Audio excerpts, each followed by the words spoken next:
छोटा राजनच्या नावाने बांधकाम व्यावसायिकाला 30 लाख रुपयांची खंडणी मागणाऱ्या सराईत गुन्हेगारांना खंडणी विरोधी पथकाने जेरबंद केले।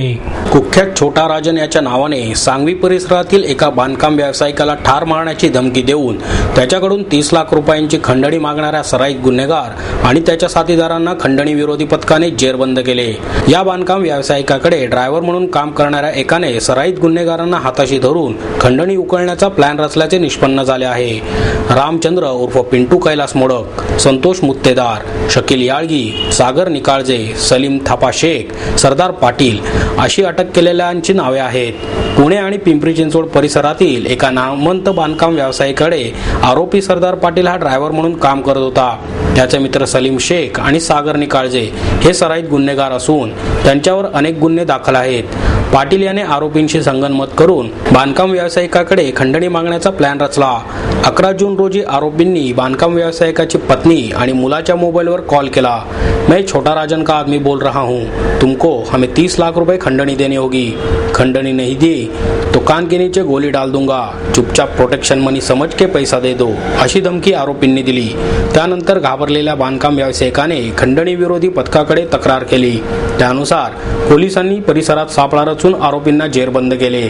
त्यांच्याकडून कोयता, तलवार, मोबाईल, दुचाकी असा माल जप्त करण्यात आला। अतिरिक्त पोलीस आयुक्त अनंत शिंदे, उपायुक्त राजेश बनसोडे, सहाय्यक आयुक्त विनोद सातव, पोलीस निरीक्षक सचिन सावंत, संतोष दळवी, चंद्रकांत इंगळे, चंद्रकांत सावंत आदींच्या पथकाने ही कारवाई केली।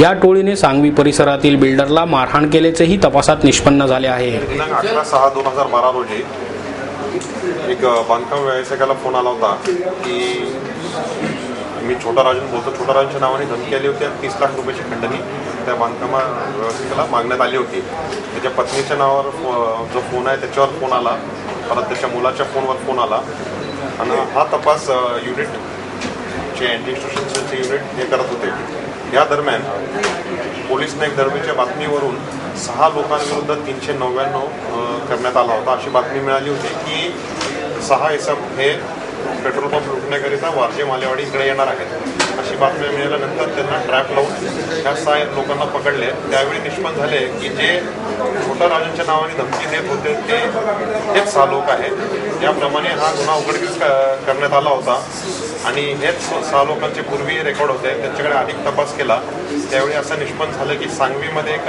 बिल्डरकडे ज्यावेळी त्याच्याविरुद्ध 307 जो दाखल आहे तो ह्याच लोकांनी केला असे निष्पन्न झाले। अधिक तपास चालू आहे आणि पुढे अजून गुन्हे निघतील अशी अपेक्षा आहे।